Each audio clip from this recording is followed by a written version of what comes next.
there is a lot of work yet to do. Many of you are from out of state, many of you are from here. And there will always be a job. I was trained in the early years by somebody that I admired very much. His name was Leonard Reed with the Foundation for Economic Education. And he ran a think tank many years ago that he was there by himself, and he stood firm against all the Keynesian economics. But one thing he taught was that we have an obligation to ourselves, and the first thing is that we should educate ourselves, to know what we believe in and to understand it and know how to explain it. And when we do, there will be a place for us. You don't have to say, well, my goal is to do A, B, and C. If we know the information and present ourselves, there will be a role for you and everyone else to play. It will be in politics possibly, supporting candidates, continuation with this campaign, running for office, becoming teachers, getting into the reporting business, become a journalist. There are so many opportunities. And I have been fortunate in my life to think that I have been able to do professionally medicine and do a lot of that, and haven't delivered 4,000 babies, which means that I was involved rather dramatically, but still have the opportunity to present views and ideas and just throw them out there and see what happens. So a lot more has happened than I ever dreamed of. And right now we can look forward to all the things positive. I am a much bigger optimist now than I was 1 year ago. And that is because of you, because of the energy I have gotten from the young people who realize what's going on in this country and know what's happening and know what you're inheriting. And you know enough about history to look back and say, you know, what was it like when we didn't have an income tax? That sounds like a great idea.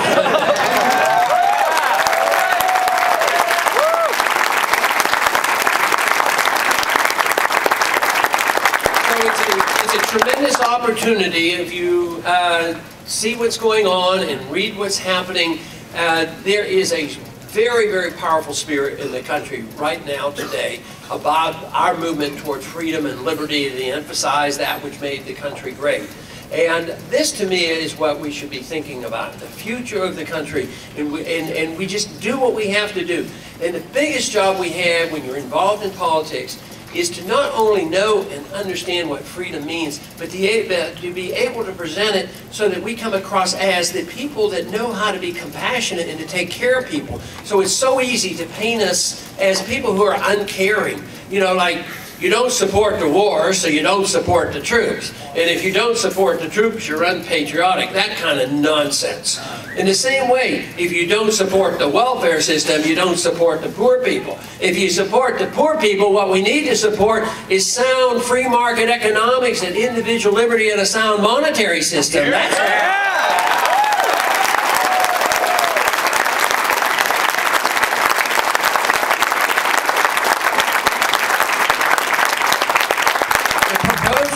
We have presented, and we will continue to present and offer it to the nation, will be that there is a way we can work out of this mess. Live free or die! We do not have to have a collapse of our economic system.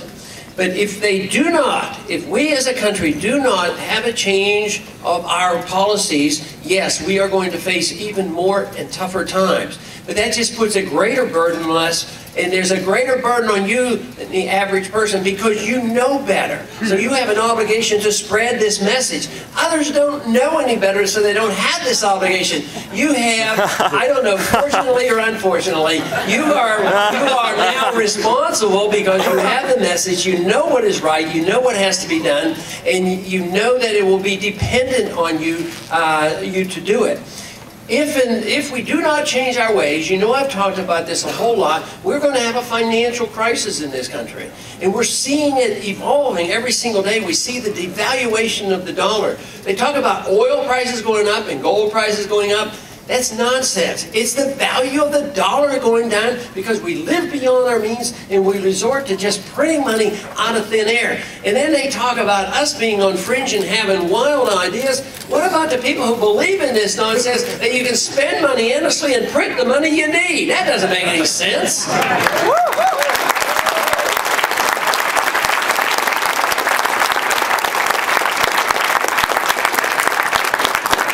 What we need to do is be prepared, do everything we can possibly to head the crisis off, And that means that we need a change in our foreign policy. We need to bring our troops home. We need to live within our means. We need to quit borrowing money. We need to emphasize the most important thing in our country, and that is freedom. Individual freedom is what this country is all about. It's not about the nanny state. We have to give up on this notion that we need the nanny state to tell us what to do with our lives, what to do with our monies, and how to run the world. That's what we need done in this country.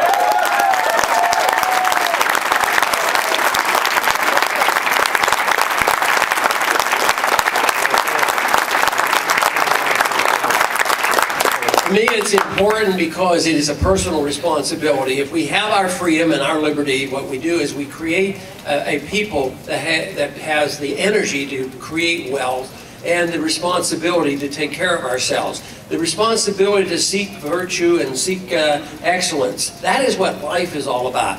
And we as a country have really resorted to turning this over to the government. The government's to regulate our virtue and tell us what we're supposed to do and how we're supposed to behave and make sure the economy is equitable and redistribute the wealth and do all of this. And then we extend this to foreign nations, and we think that we are so good and so bold that we can tell other countries by force what to do.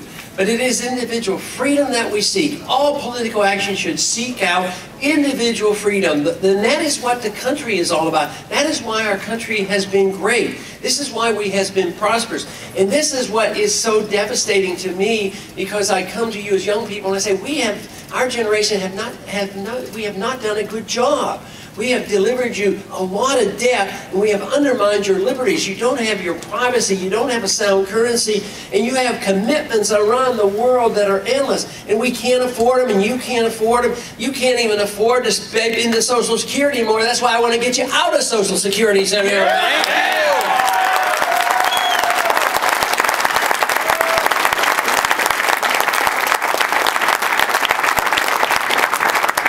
But we need a faith and a confidence and understanding how freedom works and how the market works. If we did that, we wouldn't worry, because there will be a greater number of people taken care of under those circumstances. Under circumstances of welfareism and socialism, what it does, it self-destructs, and that's what we're facing. We saw the self-destruction of the Soviet Union. We didn't have to invade the Soviet Union. They had a system of economic policies that was not viable, and our system is not viable either. We are living on borrowed money and borrowed time. So we need a lot of energy. Your generation needs a lot of energy to go out there and convert people to the true beliefs. And I think one of the best things about what I read about on the internet about our campaign is that our people are so determined and so respectful and so energetic in what they're doing. And we've advocated that. And of course, the other thing that I've advocated, and I am pleased to tell you that most places where I go, I find it to be the case. If you're involved in this, and this is serious business, and you put a lot of serious time in it, and your pay is not all that high, you better have a lot of fun doing it. And I'm so delighted to hear that.